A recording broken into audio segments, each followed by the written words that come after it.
तीन भुवन में सार वीतराग विज्ञानता शिव स्वरूप शिवकार नमो त्रियोग संहारिके। तीनों लोकों में सारभूत वीतराग और विज्ञानता को नमस्कार कर दौलत राम जी के द्वारा लिखी गई है छेड़ाला। इस छेड़ाला नामक छोटे समय सार में गागर में सागर भरा हुआ है। ग्रंथ छोटा है, 100 छंद है। 100 छंद है समझ। अब 100 छंदों में कितनी बात आई होगी? गागर में सागर है। और 100 छंदों को यदि लाइन से लिखा जाए ना पेज के ऊपर, पुलिस के पेज के ऊपर, तो 2 4 5 पेज में 5 7 पेज के अंदर पूरा हो जाता है। इतना ही ग्रंथ है। अब 5 7 पेज में लिखा हुआ ये ग्रंथ 200 साल पहले लिखा गया और कितना प्रसिद्ध है कि जन जन के पठन पाठन की विषय वस्तु बना हुआ है। शायद ही दिगंबर जैन समाज में कोई ऐसा व्यक्ति हो जिसने छेड़ाला का नाम नहीं सुना हो। छेड़ाला छेड़ाला छेड़ाला बहुत प्रसिद्ध है। बहुत तो मुझे याद है, मुँह जवानी याद है, बच्चों को याद है। हमने भी बहुत पहले 1992 के आसपास याद कर लिया था इसको। छेड़ाला पूरी याद करके सुन, सर्टिफिकेट है हमारे पास तो छेड़ाला याद करके सुनाने का। तो ये बहुत सुंदर ग्रंथ है और बहुत सुंदर गंभीर भाव इसमें भरे हुए हैं। सुशीला जी ने पूछा वो आरके वाले की विषय मेरे आपके भी छेड़ाला चलती है क्या? छेड़ाला क्यों नहीं चलती?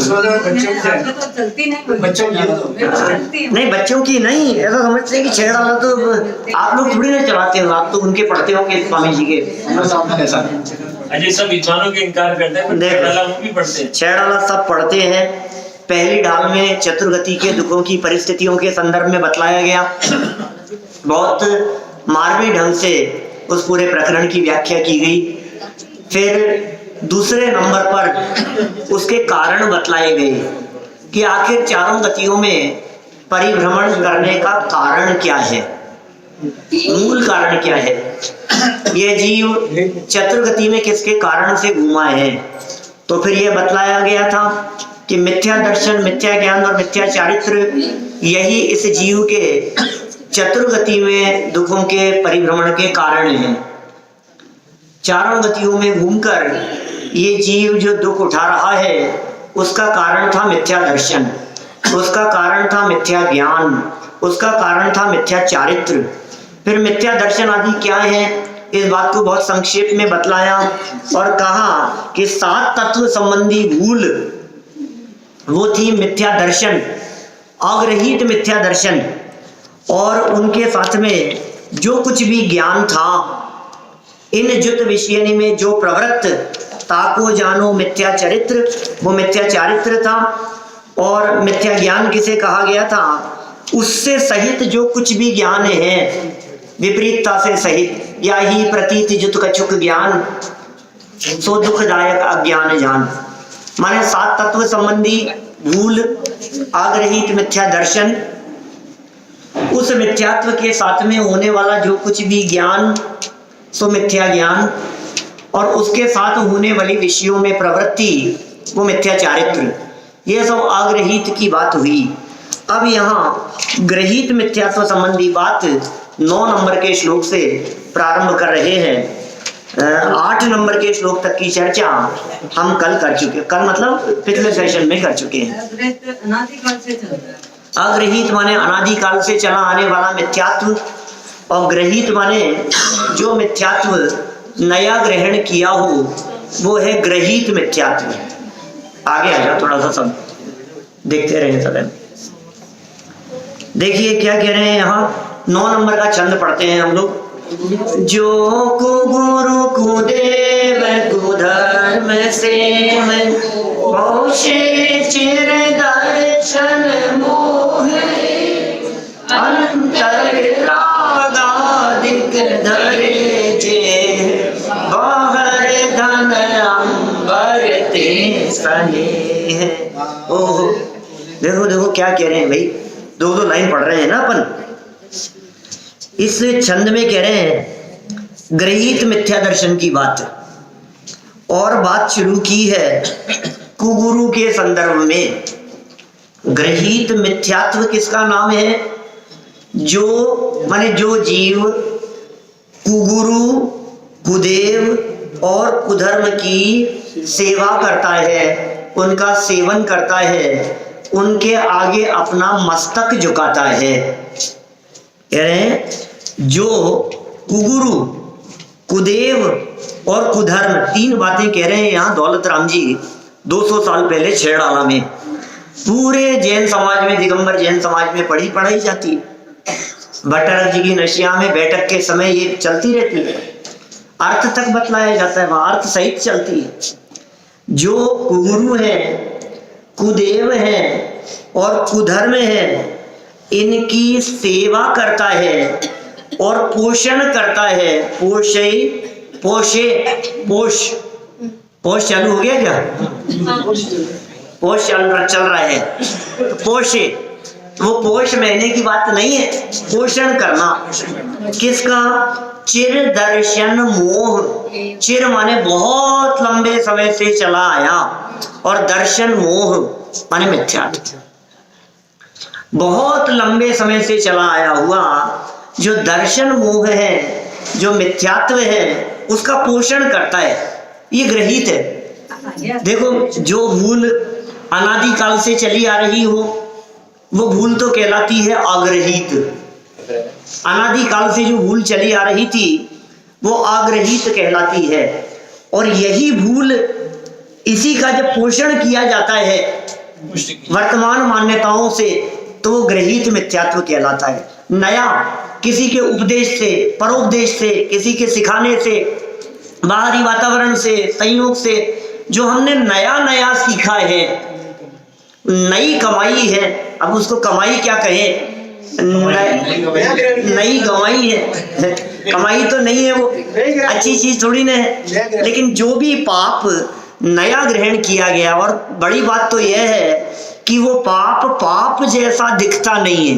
खतरनाक बात यह है, सारी दुनिया जिसमें धर्म मान करके बैठी है उसे यहाँ पाप कहा जा रहा है। पूरी दुनिया ये कह रही है अरे इसमें क्या हो गया, इनके हाथ जोड़ने में क्या हो गया, इनके आगे मस्तक झुकाने में क्या हो गया, इनको यदि हमने पूज लिया तो क्या फर्क पड़ गया, किसी का बुरा तो नहीं कर रहे हैं, कि किसी का दूसरे तो अच्छे ही हैं, भले ही हैं। कि सुन भाई, तेरी श्रद्धा लुट रही है, तुझे पता नहीं है ये गृहीत मिथ्यात्व, इसके लिए कितना बड़ा पाप कहा गया है। यहाँ तो दौलत राम जी जो कह रहे हैं, जिसके आधार पर इन्होंने इस गृहीत मिथ्यात्व की चर्चा को उठाया है, वे टोडरमल जी मोक्ष मार्ग प्रकाशक ग्रंथ के 192 नंबर पेज पर कहते हैं, वो कहते हैं सप्त व्यसनों से भी बड़ा पाप जानकर पहले इस गृहीत मिथ्यात्व को छोड़ना, ये इतना बड़ा पाप है, क्योंकि ये पाप जैसा लगता नहीं है। कौन बड़ा पाप? जैसे देख करके सारा जगत ये कहे कि ये पाप है, ये पाप है, ये मत करो, वो बड़ा पाप है? या जिसे देख करके किसी को पाप लगे ही नहीं, वो बड़ा पाप है? बड़ा अपराधी कौन?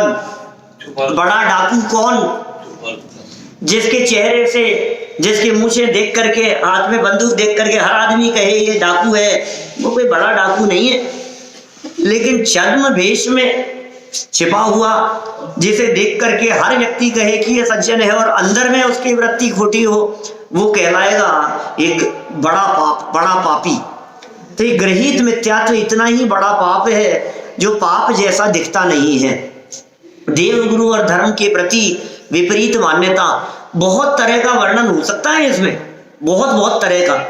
यदि आपको विस्तार से जानना हो तो YouTube पर ये सारे प्रकरण आ चुके हैं, पुराने ऑडियो जो पहले चलाया था, 2013 में चलाया था, तो वो सब प्रकरण आ चुके हैं उसमें, तो आप वहां से सुन सकते हैं विस्तार से। अभी तो अपने को फास्ट चलना है, तो भी कुछ मार्मिक बिंदुओं की तरफ जरूर आपका ध्यान आकर्षित करूंगा। यहाँ क्या कह रहे हैं, जो कुगुरु हैं, माने कुगुरु कौन है? अब समझ में नहीं आती, कुगुरु कौन है भाई साहब? अरुण जी भाई साहब, कौन कुगुरु है? वो रामलाल जी हैं कि श्यामलाल जी हैं? किस किस का नाम ले हम? कौन? नहीं, नाम नहीं ले सकते आप किसी का। चिन्ह बता दो आप। क्या चिन्ह की चर्चा कर रहे हैं यहाँ? कुगुरु। अच्छा, कुदेव कौन है? महावीर भगवान और पार्श्वनाथ भगवान के अलावा या 24 तीर्थंकरों के अलावा जो भी है वो सब कुदेव। ये सुनो सुनो, ये कुदेव, कुगुरु और कुधर्म क्या है? दुनिया में हर धर्म वाला अपने धर्म को कहता है यही सच्चा धर्म है। दुनिया में हर गुरु अपने आप के बारे में ये कहता है हम सच्चे गुरु हैं, कुगुरु को मत मानना। हर व्यक्ति ये कहता है। बापूजी भी यही बात कहेंगे तो कि मैं सच्चा हूं, बाकी सब। तो कौन? अच्छा, कुदेव कौन? किसी देव का नाम कुदेव नहीं है, किसी गुरु का नाम कुगुरु नहीं है, किसी धर्म का नाम कुधर्म नहीं है, लेकिन सच्चे वीतरागी धर्म के विपरीत जो भी श्रद्धा है वो सब कुदेव, कुगुरु, कुधर्म में शामिल होगी। आप देखिए, पहले यहाँ कुगुरु की चर्चा कर रहे हैं। कुगुरु कौन हो सकते हैं? तो वृत्ति बतलाई, चिन्ह बतलाया, अनादिकालीन मिथ्यात्व का पोषण करने वाले। कौन? अंतर रागादिक धरे जे, अंदर में जिनके राग द्वेष के परिणाम वर्तते हो, अंदर में राग हो, अंदर में मोह हो, धन के प्रति हो, पत्नियों के प्रति हो, परिवार के प्रति हो, माँ बाप के प्रति हो, और तो और अपने भक्तों के प्रति हो। अंतर में तो रागादिक, और बाहर क्या दिख रहा है? बाहर धन अंबर ते स्नेह, धन से और कपड़ों के प्रति जिनका स्नेह दिखाई देता हो। वो गुरु के लक्षण बतला रहे हैं। जिनकी धन के प्रति आसक्ति दिखाई देती है, जो धन बटोरते रहते हैं, जो धन इकट्ठा करते हैं, जिन्होंने ये पूरा का पूरा वेश इसलिए धारण किया है कि मैं पैसा इकट्ठा कर सकूं, पब्लिक से पैसा खींच सकूं, वेश धारण किया है। कोई रक्त, कोई पीताम्बरी, कोई अलग अलग तरह के ऐसे ऊपर से वेश धारण किए हुए, कपड़े रखते पहने हुए हैं और गुरु कहलाते। क्या कह रहे हैं यहाँ? अंतर रागादिक धरे, अंदर में तो राग द्वेष और बाहर में धन से और अंबर से रखे स्नेह, स्नेह रखते हो। मिल जाएंगे आपको इस तरह के, जो बाहर में इस तरह की वृत्ति रखते हो। आचार्य कुंद स्वामी ने तो अष्टपाहुड़ ग्रंथ में परिग्रहधारियों के संदर्भ में बहुत कठोर भाषा का प्रयोग किया है। वो भाषा का प्रयोग तो 2000 वर्ष पहले किया। आज यदि वे होते तो पता नहीं क्या लिखते। 2000 साल पहले उन्होंने इतनी कठोर भाषा का प्रयोग किया है। वो कहते हैं कि मुनि वेश धारण करके भी यदि कोई इन चीजों में उलझा हुआ हो, तंत्र मंत्र यंत्र आदि के अंदर उलझा हुआ हो, धनाधिक का रखता हो, उसका पैसे का लेन देन रखता हो, उसका हिसाब रखता हो, इस तरह की वृत्ति यदि कोई व्यक्ति रखता है तो वो गुरु तो हो नहीं सकता है, वे गुरु है। और वो उनका जो होगा सो होगा। यदि तुमने उनकी पूजन करी, यदि तुमने उनके चरणों में मस्तक झुकाया, यदि तुमने उनके प्रति अपनी श्रद्धा रखी, तो वो कहते हैं तुम निगोद जाने वाले हो, तुम नरक में जाने वाले हो, तुम दर दर की ठोकरें खाने वाले हो। अपनी श्रद्धा मजबूत, कि साहब अपना क्या बिगाड़ लिया उन्होंने? कि उन्होंने क्या बिगाड़ लिया? तेरी श्रद्धा को लूट लिया। सबसे बड़े लुटेरे हैं श्रद्धा के लुटेरे। धन के लुटेरे इतने बड़े लुटेरे नहीं है जिन्होंने धन लूट लिया, लेकिन जिन्होंने हमारी श्रद्धा को लूट लिया वो बहुत बड़ा लुटेरा है। क्या दिल जीत लिया आपका? क्या ये आप उनके होकर के रह गए, आप उनके भक्त हो गए, आप उनके अनुसार चलने लगे तो दिल जीता। डाकू बड़े लुटेरे नहीं है, वो तो धमकी से कराते हैं काम, और ये श्रद्धा से कराते हैं। बड़ा कौन? श्रद्धा से, जिसने श्रद्धा को लूट लिया, आपके विश्वास को जीत लिया, विश्वासघात हो गया, विश्वासघात हो गया आपके साथ में। ये बड़ा पाप है, ग्रहित मिथ्यात्व। और अमर से सने घर बार ऐसे दिखाई देते हैं, बहुत इस तरह के दिखेंगे आपको जगत में। परिवार वाले, ये हमारे परिवार वाले हैं, ये हैं, एक एक व्यक्ति का नाम लेकर के पुकारे हैं, एक एक व्यक्ति से संबंध रखे हैं, ये तो हमारे खास है, ये तो अपने बहुत, ये सब बहुत काम गड़बड़ है मामला। देखो इसी संबंध में एक लाइन और लिखी है नीचे वाली, कौन से 10वें छंद की एक लाइन, जिसमें कुगुरु का लक्षण बतलाया है।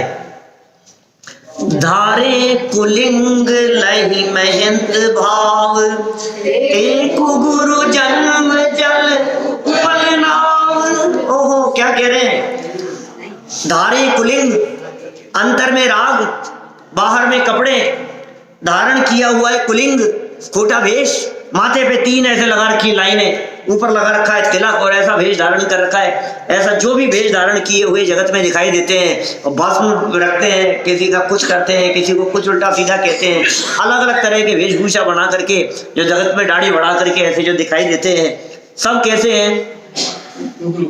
लक्षण बतला दिए इन्होंने यहाँ, कषाय नहीं हो, राग नहीं हो, गुस्सा नहीं हो, द्वेष बुद्धि ना हो। अरे इनको तो उड़ा देना चाहिए, ऐसी भाई साहब जो बुद्धि है, मार दो इनको, तो जान से मार दो, खत्म कर दो इन लोगों को। तो भाई साहब वो जो है ये लक्षण नहीं हो सकते मुनिराजों के। मुनिराजों का लक्षण तो है, बाहर में जिनके तन पे न तार, अंतर में जिनके आनंद अपार, ऐसे मेरे मुनिवर हैं बारंबार नमूं। क्यों, कौन है, कैसे है मुनिराज हमारे? बाहर में तन पे तार मात्र भी नहीं है और अंदर में राग द्वेष नहीं है, तो अंदर में है क्या? क्या आनंद अपार।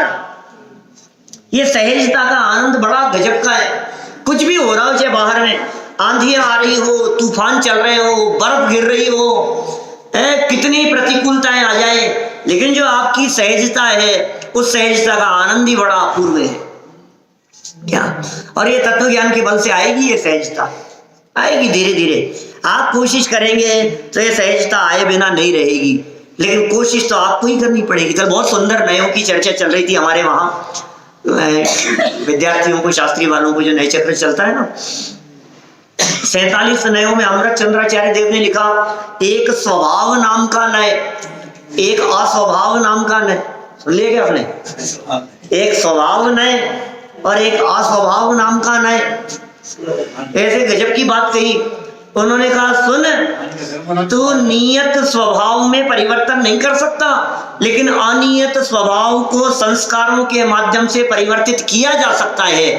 इसलिए अपने आप में ऐसे खोटे संस्कार डालने के स्थान पर कि मैं तो खराब हूँ, मेरा कुछ नहीं, मैं तो पापी हूँ, ऐसा ही हूँ, सुन भाई तू अच्छे संस्कार डाल अपने में। ऐसा कह रहे हैं गुरुदेव। गुरुदेव का वचन पढ़ा कल शाम की बात है। वो कह रहे हैं वहां, वो कहते हैं कि मैं परमात्मा हूँ, मैं ध्रुव हूँ, मैं अच्छा हूँ, मैं ज्ञानी बनूंगा, मैं वेद विज्ञानी बनूंगा, मैं मोक्ष मार्गी होऊंगा, सम्यक दर्शन की प्राप्ति करूंगा, पर द्रव्य के बिना मेरा अनादि काल से चलता आया है। ऐसे अच्छे संस्कारों के माध्यम से, अच्छी सोच के माध्यम से हम अपने आप को बदल सकते हैं, सुधार सकते हैं। लेकिन ये कह रहे हैं यहाँ, तू जिनकी संगति में बैठता है ना, क्या गड़बड़ होती है, ये प्रभाव पड़े बिना नहीं रहता। जो ग्रहित मिथ्यात्व का पोषण करने वाले कुलिंगी दिखाई देते हैं, उनके सानिध्य में बैठकर, उनके समागम में बैठकर तू अपने आप का अहित कर रहा है। सावधान रहे, अच्छा सोचो, अच्छा बोलो, अच्छा सुनो, अच्छा पढ़ो, अच्छा चिंतन करो, सबके बारे में अच्छे विचार रखो। जो तुए काटा बोए ताई बोए तू फूल, है ना, कोई बात नहीं।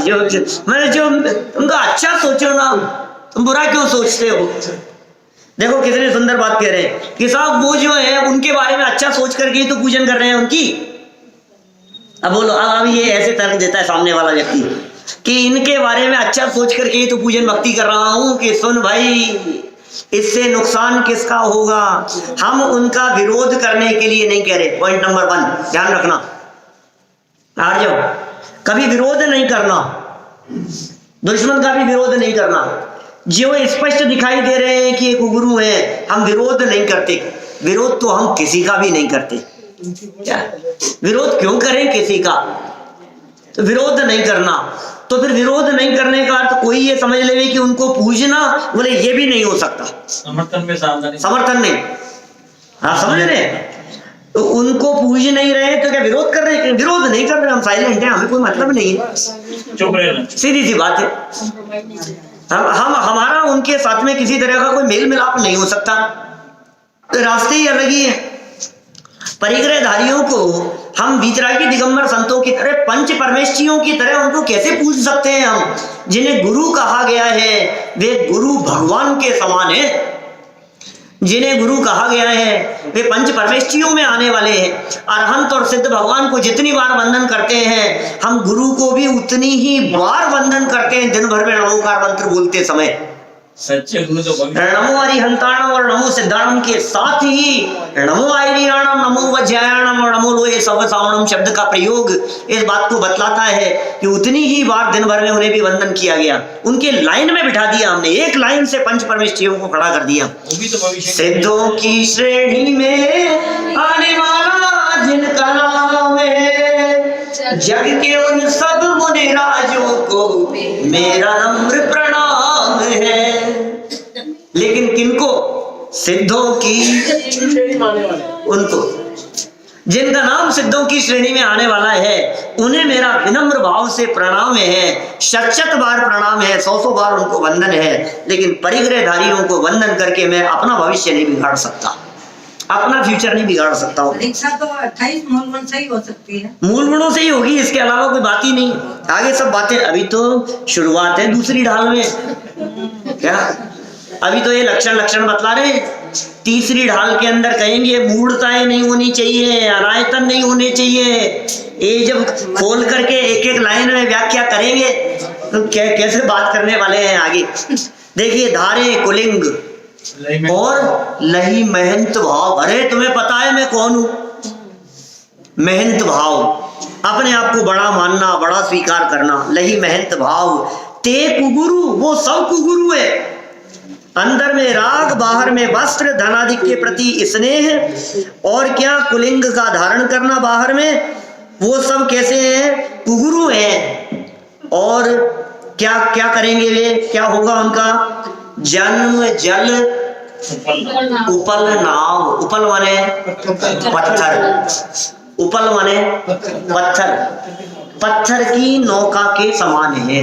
ते कुगुरु, वे सारे के सारे कुगुरु कैसे हैं? पत्थर की नौका के समान है। क्या मतलब साहब? उपल माने होता है पत्थर, नाव मतलब नाव, जन्म जल माने संसार रूपी समुद्र के लिए। संसार रूपी समुद्र में, उस समुद्र में नौका पत्थर की है, बोलो क्या होगा उसका? डूबेगी। और बैठने वालों का क्या होगा? वो तो बच जाएंगे, वो भी डूबेंगे। तो भाई वे जो कुगुरु हैं वे खुद तो डूबने ही वाले हैं, और अपना समागम करने वाले लोगों को भी साथ में लेकर के डूबने वाले हैं। अपने झांझरी जी साहब, पंडित साहब सुनाया करते थे, लोभी गुरु लालची चेला और दो नरक में एलम चेला। गुरु भी लोभी क्या, और चेला भी लालची। गुरु को भक्त आ रहे जय जयकार कर रहा है तो उसे वो लोभ है, महंत भाव, उसे महंत भाव दिखाई दे रहा है। मेरी जय जयकार है, कई है आगे पीछे घूमने वाले, सब होने चाहिए थोड़े बहुत अपने साथ में भी। अपन चले तो 10-20 लोग अपने साथ में चलने वाले होने चाहिए। तो महंत भाव मन में धारण किए हुए हैं। नंबर 1 बात तो ये हो गई। फिर शिष्य को क्या चाहिए कि इनकी पीछे लग जाएगी तो अपना भला हो जाएगा। कुछ दोनों ही तरफ, उसे भी लोभ लालच है और इन्हें भी है, और दोनों का क्या होगा? ठेलम ठेला है। ते कुगुरु जन्म जल उपल नाव। और सुनिए, इसमें और बारीक बात, गुरु गुरु के संदर्भ में कह रहा हूं पहले, फिर देव के संदर्भ में भी लगाना, धर्म के बारे में भी लगाना। गुरु तो हो सच्चे, वीतरागी हो संत, 28 मूल गुणों का करते हो निरतिचार पालन, ऐसे हमारे भावलिंगी संत हो। और ऐसे मुनिराजों के पास में हाथ इसलिए जोड़े, चरणों में इसलिए पड़े कि अपनी दुकानदारी चलने लग जाए, इनकी पीछे लग जाएगी तो मेरा कल्याण हो जाएगा। तो तेरी यह मान्यता, ये कुगुरु का सेवन है। मान्यता सेवन है। मान्यता वो कुगुरु नहीं है, वो खोटे नहीं है। यदि कोई निरतिचार पालन करते हैं मूल गुणों का, ऐसे वातावरण यदि जगत में कहीं किसी का दिखता है, जीवन किसी का दिखाई देता है, और उनकी पीछे इसलिए लगाए कि उद्धार हो जाएगा, कल्याण हो जाएगा, बिजनेस चलने लग जाएगा, घर में शांति होगी, आपस में झगड़े नहीं होंगे, ये जो तेरी मान्यता है, यह मान्यता कुगुरु का सेवन करना है। समझ में आई बात? चलें आगे वाले छंद की तरफ। थोड़ा भाई 2-3 शब्द तो लेने ही चाहिए ना अपने को। देखो क्या कह रहे हैं, आगे वाला तो पढ़ लिया एक लाइन तो।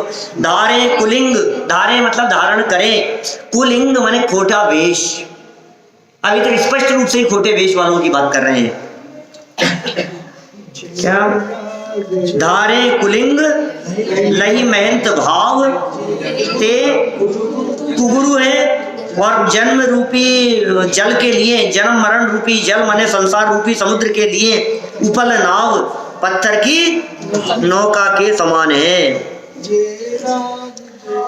आगे, जो राग द्वेष मल करी मलिन, मनिता गदादि जुत चिन्ह चीन। आगे वाले लाइन भी पढ़ लो। ते है कुदेव तिन की जो सेव, शठ करत न तिन भव। ओहो, क्या कह रहे हैं भाई साहब, देखो जरा ध्यान से। जो राग द्वेष रूपी मल से मलिन है, मल करी मल से मलिन है, राग के मल से, द्वेष के मल से, इनसे जो मलिन है। वनिता माने स्त्री, पत्नी, और गदा आदि, गदा हनुमान जी का गदा आदि शब्द का प्रयोग कर दिया। धनुष, बाण, त्रिशूल ये सब ऐसे रखे हुए। इनसे जुत माने सहित, चिन्ह, चीन, चीन माने पहचाने जाना, चीन माने पहचानना, चिन्ह माने तो लक्षण, चिन्ह और चीन, चिन्ह चीन, इन चिन्हों से जो पहचाने जाते हैं। आप देखिए, हमारे 24 तीर्थंकर हो, चाहे भरत भगवान, बाहुबली भगवान आदि हो, उनके किसी के भी साथ में उनकी पत्नियां खड़ी हुई नहीं दिखेंगी, उनके बच्चे नहीं होंगे, उनके परिवार वाले नहीं होंगे, उनके तन पर वस्त्र नहीं होंगे, उनके साथ में अस्त्र शस्त्र नहीं होंगे। बोलो, भरत जी मोक्ष गए, कहां से मोक्ष गए हैं? भरत जी मोक्ष गए कैलाश पर्वत से। चक्रवर्ती भरत दीक्षा लेकर के मुनि होकर के मोक्ष गए। चक्र रत्न था उनके पास, तो उनकी प्रतिमा बनाओ तो उसके साथ में चक्र रत्न लगाना चाहिए कि नहीं? चक्रवर्ती थे वे। शांतिनाथ भगवान के साथ में लगाएं कि नहीं अपने यहाँ? बोलो, सब लोग बैठे हो, काफी लोग कमेटी वाले भी बैठे हुए हो, तो अपन सब नक्की करें। नहीं, छोड़ दिया उन्होंने। अरे जब तक उनके पास में ये सब था तब तक वे पूज्य नहीं थे, और जब उन्होंने इन सब चीजों का त्याग कर दिया तब वे पूज्य हो गए। हम वीतरागता के उपासक हैं भैया, हम कपड़े पहने वालों के नहीं। कपड़े पहने वाले बड़े से बड़े व्यक्ति जिनके चरणों में झुके, हम उनके पुजारी हैं, हम उनके भक्त हैं। देव की चर्चा कर रहे हैं। वनिता, गदा आदि चिन्हों से जो पहचाने जाते हैं वे कौन हैं? तुमने पहचान लिया कि भाई साहब ते हैं कुदेव, भाई साहब इनसे दूर रहो, हमारा मस्तक इनके आगे नहीं झुकेगा। कहते हैं ऐसा सड़ा नारियल नहीं है हमारा माथा, जहाँ जचे जहाँ फोड़ दिया जाए, टेक दिया जाए, नहीं झुकेगा तो नहीं झुकेगा, सीधी सी बात है। हमारा मस्तक नहीं झुकता। कि साहब क्या बात कर रहे हो? ये लोक व्यवहार भी कुछ होता है, कई इस तरह की घटनाएं घट जाती है जहां हमारे को करना पड़ता है, नहीं करना पड़ेगा। यहाँ धर्म का सवाल है। मैं आपसे पूछता हूँ, बहुत एक सिंपल सी बात पूछता हूँ, एक साधारण सी बात। क्या बात है कि मुझे हार्ट की प्रॉब्लम हो रही है। क्या भैया, हार्ट की प्रॉब्लम हो रही है, और हमारे अच्छे रिश्तेदार वो भी हार्ट के डॉक्टर हैं, तो आप उनको दिखाएंगे कि नहीं दिखाएंगे? उनको दिखाएंगे। अच्छा, लेकिन आपको बहुत सारे और उनसे बेहतर डॉक्टर दिख रहे हैं इसी जयपुर शहर में, जो स्पेशलिस्ट दिख रहे हैं। तो बोलो किसको दिखाएंगे? जो हमें बेहतर दिख रहे हैं उनको दिखाएंगे। एक है हमारे पड़ोस में जो हार्ट का डॉक्टर है, हार्ट सर्जन है और मुझे ऑपरेशन कराना है, लेकिन उसने कई ऑपरेशन बिगाड़ दिए। क्या? कई केस बिगड़ गए उसके हाथ से। और एक दूसरा डॉक्टर है जो पड़ोस में नहीं रहता, जो सामान्य रहता है, बोलो, लेकिन डॉक्टर बहुत अच्छा है, आप कैसे दिखाओगे? ये पड़ोसी को छोड़कर के इतना दूर जाओगे, ये नाराज हो जाएगा यार। रोज मिलने वाला आदमी है, ये भी क्या सोचेगा? तकलीफ इनको थी, दूर गए, ये मेरे पास तो आए नहीं, वहां चले गए। आप क्या सोचते हैं कि भाई साहब जिंदगी मौत का सवाल है, माफ करना, आपकी इज्जत करता हूं मैं, लेकिन इलाज तो वही कराऊंगा, ऑपरेशन तो वही कराऊंगा। जयपुर छोड़ करके बंबई जाकर के इलाज कराता है, पूना जाकर के इलाज कराता है, अहमदाबाद जाकर के ऑपरेशन कराता है घुटनों का, बाहर जाकर के कराता है। मैं आपसे पूछता हूँ, जयपुर के सारे हॉस्पिटल और सारे डॉक्टर क्या सब नाकाम है कि नहीं? हमारी श्रद्धा जिसके साथ में जुड़ी हुई है, सीधी सी बात है भाई साहब, इसमें क्या है? मेरे जिंदगी मौत का सवाल है, कोई व्यक्ति बुरा नहीं मानता है, आपके पड़ोस का डॉक्टर बुरा नहीं मानेगा इसमें। रोज उठता बैठता हो, रोजाना आपके साथ में मॉर्निंग वॉक पे जाता हो, उसके बावजूद भी आप दूसरे को दिखा रहे, हो जाता है ऐसा। ये श्रद्धा का सवाल है, ये जन्म मरण का सवाल है, ये अनंत भाव बिगाड़ने का सवाल है। मैं कैसे समझौता कर सकता हूँ इसके अंदर? आप प्यार से समझाओ। नहीं साहब, आप क्या बात कर रहे हो? जिनकी बात आपने यहाँ कही है, हमारे तो कई दोस्त ऐसे हैं, वो बुलाते हैं, फिर अच्छा नहीं लगता है, फिर हम उनके यहाँ जाएं नहीं तो वो बुरा मान जाएंगे, ऐसा हो जाएगा। कोई बुरा नहीं मानता है, कोई बुरा नहीं मानता है। जगत के देवी देवताओं को पूजने, क्योंकि ये धर्म निरपेक्ष राष्ट्र है भाई साहब, धर्म निरपेक्ष राष्ट्र है ये। आप यदि कांग्रेस को वोट दो और वाइफ बीजेपी को वोट देवे तो घर में झगड़े होंगे क्या? नहीं होंगे, ठीक है, तुमने उनको दिया, हमने उनको दिया, बात खत्म हो गई। इसमें क्या हो गया भैया? झगड़े हो गया कभी? और वो छूटा क्या भी देके आते तो हो गया। अरे क्या, देखो धर्म निरपेक्ष राष्ट्र है ये, हर व्यक्ति को अपनी मान्यता के अनुसार धर्म स्वीकार करने की स्वाधीनता है। ये हिंदुस्तान में है, आप पाकिस्तान में नहीं रह सकते। आप वहां रहेंगे तो आपको वही धर्म मानना पड़ेगा। और यहाँ जिसको जो धर्म मानना हो, एक ही घर में रहता हुआ व्यक्ति, कोई उनका भक्त है, कोई उनका भक्त है, कोई उनको मानता है, जिसकी जैसी मान्यता वो उनको माने, इसमें झगड़े का क्या सवाल है? यही तो धर्म निरपेक्षता है कि नहीं? हम स्वीकार करते हैं। और सुनो कि नहीं खास दोस्त है और उसने कहा था कि यार तू हमारे भगवान को नहीं मानता है, अब क्या करें बोलो? अरे अच्छी बात नहीं, तूने अपमान किया, हमारे भगवान का अपमान कर रहा है तू, क्या हो क्या गया? इसमें क्या फर्क पड़ गया? हाथ जोड़ लेगा तो तेरा क्या बिगड़ जाएगा?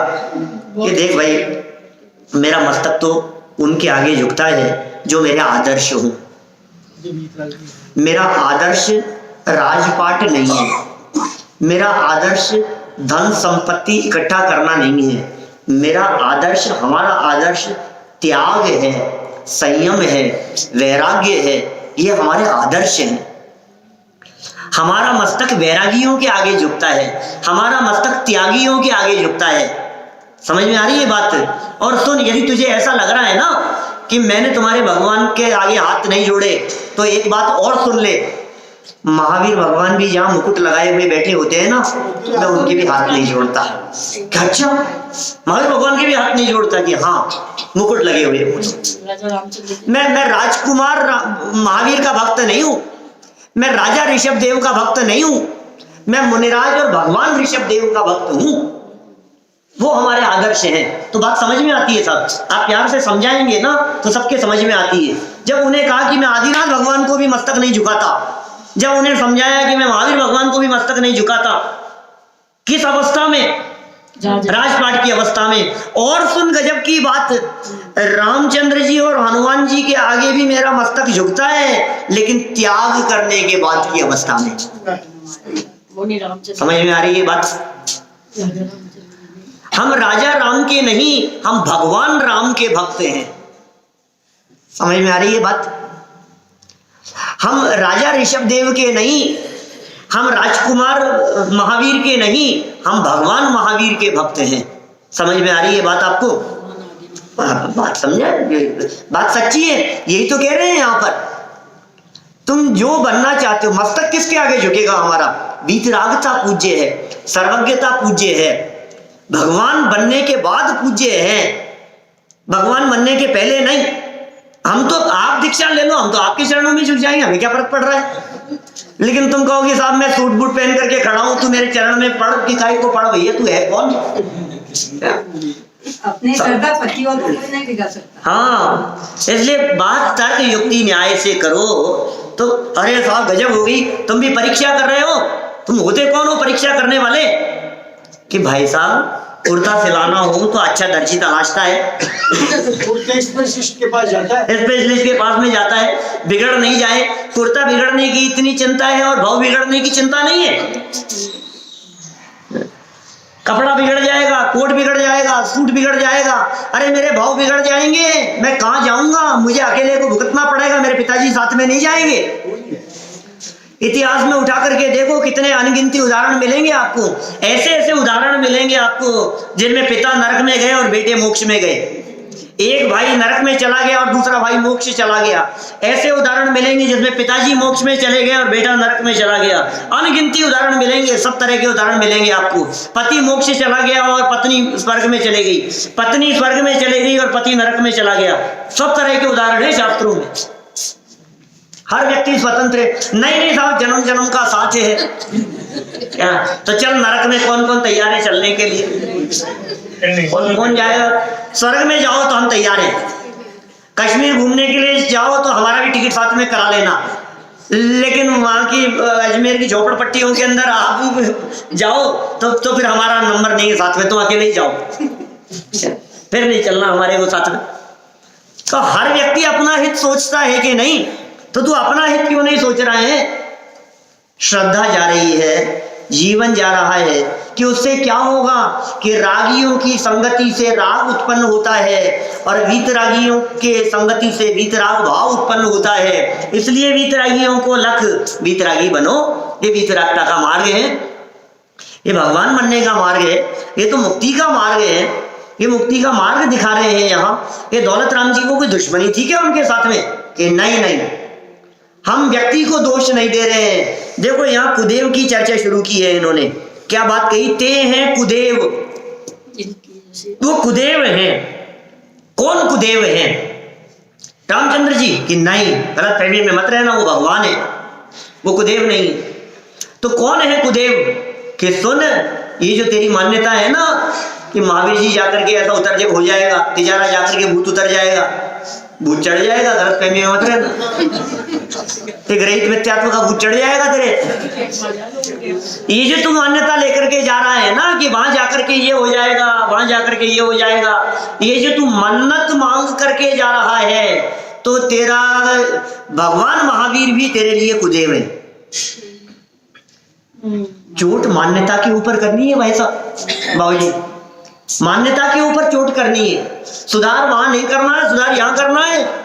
सुधार किसी दूसरे में नहीं करना है, सुधार अपने में करना है, अपने हृदय में करना है, अपने दिल में करना है, अपनी मान्यता में करना है, अपनी सोच में करना है। सुधार तो यहाँ करना है, ये वहां सुधार करना चाहता है। अब पर में तेरी चलती नहीं है, तू उसमें सुधार करना चाहता है और फिर तू दुखी होता है, आकुलित व्याकुलित होता है। सुधार कैसे सुधारेगा? किसी को नहीं सुधारना, किसी को नहीं बदलना, तो क्या करना है? अपनी मान्यता को बदलना है। मेरे अंदर में मेरे मिथ्यात्व का पोषण करने वाली यदि किसी भी प्रकार की कोई विपरीत मान्यता चल रही होगी, मैं उस विपरीत मान्यता को अभी सुधार लूंगा मैं उसे, वो चलने नहीं दूंगा मैं। ना पत्नी काम आएगी, ना बच्चे काम आएंगे, ना सोना काम आएगा, ना चांदी काम आएगी, कोई काम नहीं आएगा, कोई सगे संबंधी काम नहीं आएंगे, कोई मित्र मंडली काम नहीं आएगी आपकी, वे साथ साथ में नहीं जाएंगे, अकेले ही भुगतना पड़ेगा। सास ससुर काम नहीं आएंगे, बेटे बहू काम नहीं आएंगे, कोई काम नहीं आने वाला है। कि नहीं साहब क्या करें साहब, मम्मी जी नाराज हो जाएंगे, नहीं साहब हमारे मामा जी नाराज हो जाएंगे, नहीं साहब हमारे चाचा जी, हमारे फूफा जी, हमारे बुआ जी, हमारे ताऊ जी, हमारे ये चक्कर में मत उलझो। ताऊ जी की जगह, मामा जी की जगह, ठीक है ना। शादी ब्याह में जाएंगे ना खाना खाने के लिए, हम मना थोड़ी ना कर रहे हैं। मामा जी जैसा व्यवहार तो निभा सकते हैं हम, लेकिन जहां ग्रहित मिथ्यात्व के पोषण का काम होगा वहां हम बिल्कुल समर्थन नहीं कर सकते हैं। क्या माने जिन धर्म यहाँ खतरे में पड़ रहा है, ये धर्म खतरे में पड़ रहा है, यहाँ वीतरागता खतरे में पड़ रही है। आपको ये समझ में नहीं आ रही है। जहां वीतरागता के खतरे का सवाल हो वहां प्राणों की बाजी लगा करके भी हम तैयार हैं जिन धर्म की सुरक्षा के लिए। जिन धर्म तुझको मेरा नमन, तेरी रक्षा में प्राणों को तज जाएंगे।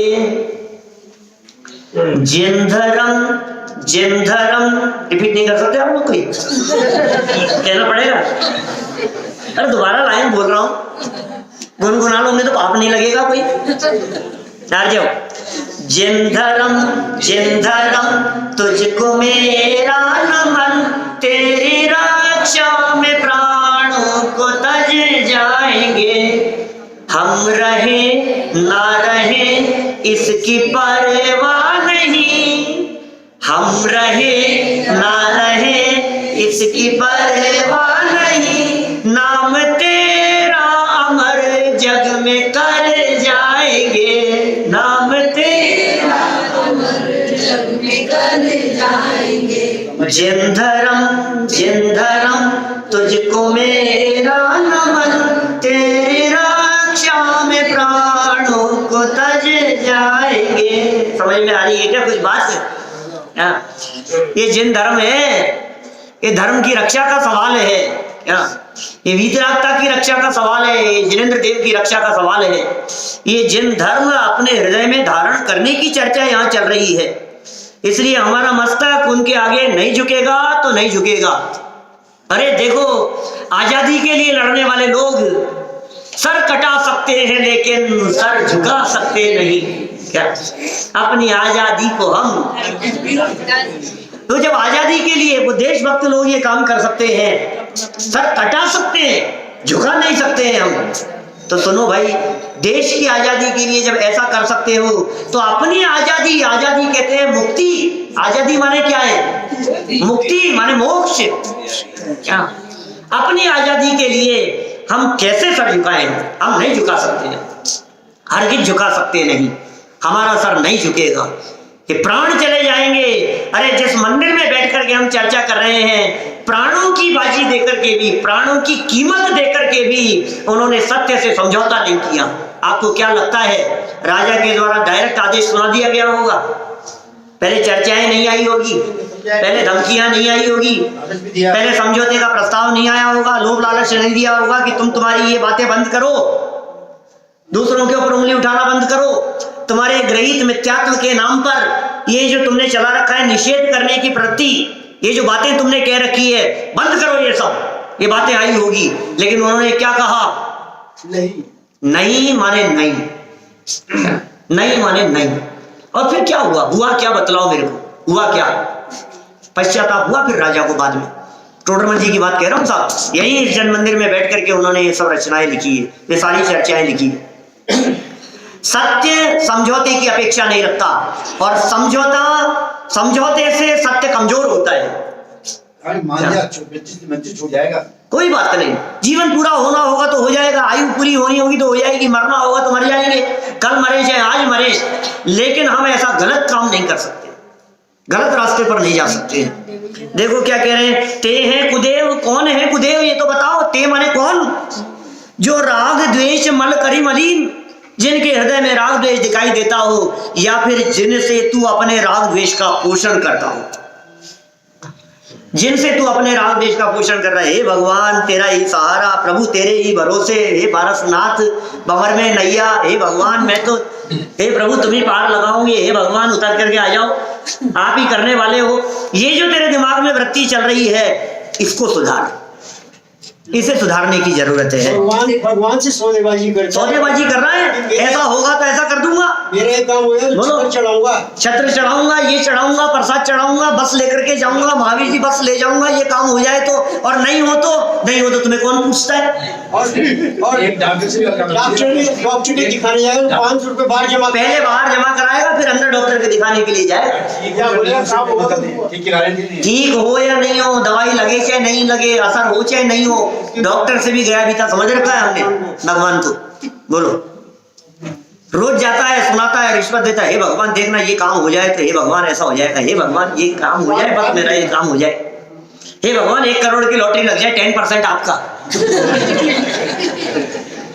गजब हो गई है। ये मुझे मेरे से लेकर के उसमें मुझे एक टुकड़ा दे रहा है, रिश्वत दे रहा है, पागल बना रहा है मेरे को। वो सुनाते थे, बहुत पुरानी बातें, पता नहीं क्यों इन दिनों वो क्यों याद आ रहे हैं, पंडित संतोष जी साहब वो सुनाते थे। एक मौलवी जी थे और उन्होंने कहा कि बस मुझे 2 रुपए मिल जाए, उस जमाने की बात है, पुराने जमाने की, क्या तो आपको 2 रुपए यदि मुझे मिल गए, पक्का आपको चाराने आकर के चढ़ाऊंगा, पक्का, यदि मेरे को कहीं से भी कुछ भी मिल जाए। बहुत पुराने जमाने की बात है। तो संयोग से हुआ ऐसा कि उनको एक 2 का नोट मिल गया रास्ते में पड़ा हुआ,